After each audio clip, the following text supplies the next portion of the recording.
So a handful of months ago, I was sent this yes exclamation point star film, a widely available film coming from a Chinese manufacturer. The film currently comes in both 200 and 400 ISO, and to be quite honest, I've been quite impressed with the results on 35mm, especially compared to other Chinese respooled film that I've seen out there. I picked up some Alibaba film, which I've been meaning to shoot for the channel, and also some Shanghai film last summer, which I will say was quite disappointing to say the least.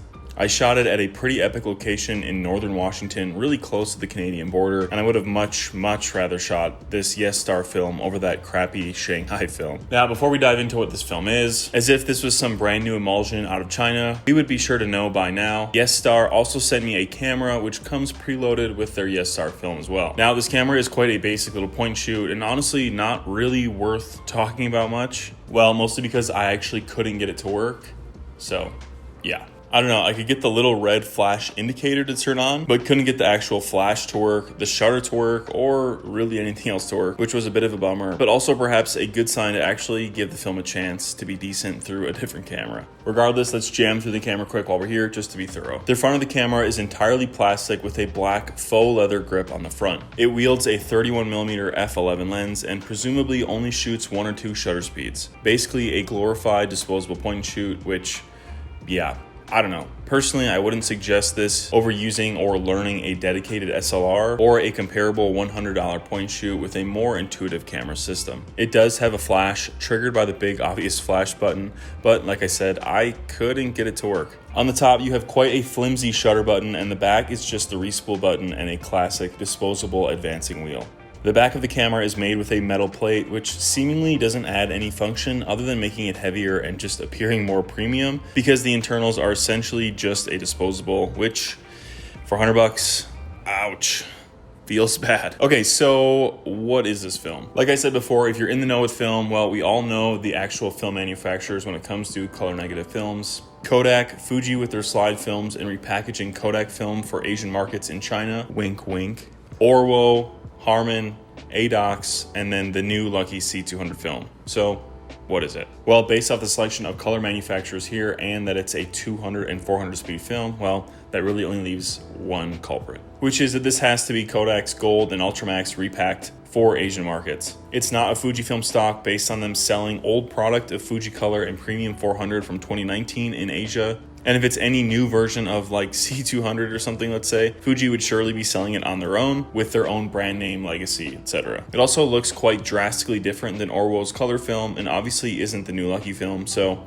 it has to be recanned Kodak film, which makes sense why it looks so damn good. One thing I do think is noteworthy is that the film canister itself is actually quite high quality, which can't be said about many other respooled films, especially other Chinese respooled films. With cheaper canisters, you can run into respooling issues and light leaks, and with this legit canister, it's got a real DX code on it, which is nice as well. Oh, also, on the negative itself, it actually says Yes Star on it, which I was pretty shocked, to be honest. I definitely didn't think that they'd go to that extent, and it would either be blank or honestly was banking on that would tell us if it was truly Kodak, but no luck in the handout. Otherwise, I shot this roll of film when I was in the Grand Tetons testing out both Phoenix 2 and Optik Oldschool's Opticolour. So you've probably seen some of the footage before, but this will be the last time seeing this location, so let's soak it in, as it's honestly one of the most beautiful locations I've ever been to.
All right, now that we're back home, we've got the film, we both looked through the photos. What's the verdict, and what do I ultimately think of Star Film? Ultimately, it's the same Kodak film being spooled up and packaged by FujiFilm over in Asia, which makes a lot of sense and gives some answers as to why there's so much confusion surrounding the film. It has the physical look of Kodak film and doesn't have the signature green and magentas from FujiFilm, yet it's being packaged in the Eastern Hemisphere, so obviously it will have more commonalities on that front as the original FujiFilm. Now, I don't think we need to go too in-depth here, as these are just Kodak films, and I've talked about Gold and Ultramax seemingly ad nauseum over the last 4 or 5 years of the channel. But yeah, these look really good. And I guess before knowing much about Star, after getting the film back before I knew it was Kodak, I was shocked. For me, while I do wish Fuji was still making color negative film and we could speculate more if this is that, it's great to see films like this be accessible to different local markets globally. I know for many markets outside of the US, getting Kodak film can be quite expensive and just a pain in the butt, to be completely blunt with it. And with the impending doom of tariffs, it feels like, yeah, it's good to see that people are going to be able to shoot some of the best films in the world in their respective countries. I think for many film photographers, getting Kodak Gold or Ultramax would be just out of the realm of possibility or out of their price point. So I think that seeing some of this respooled film in these local markets is definitely a good thing for film as a whole. While yes, I probably won't be going out of my way to get this film, as it's just a lot easier to get Gold or Ultramax here in the United States, but I can see this being super great news for someone who's in Europe or Asia or South America, you know, where getting Kodak films is not super accessible, or like I said before, it's just not a feasible option when it comes to shooting other color negative films, or getting it directly from a different manufacturer for hopefully a much cheaper price than the inflated Kodak film in some of these countries. At the end of the day, if it's going to allow someone to shoot film that otherwise wouldn't be, or give them more roles to shoot, I think that's a good thing, and definitely applaud Star for hopefully bringing this film for a budget price in China and Asia as a whole. As for the camera, well, that's a different story.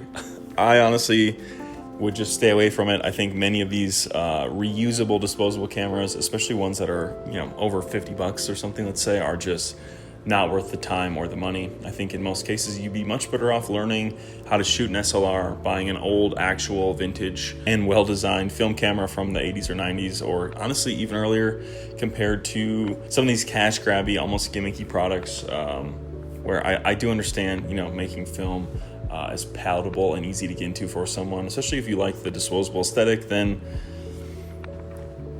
sure, but I don't know. I think most of the time that just ends up being newbies who don't really know what they're doing and just buy the most easy, least barrier to entry thing, camera, whatever it might be that they can possibly get their hands on, which isn't the best mindset.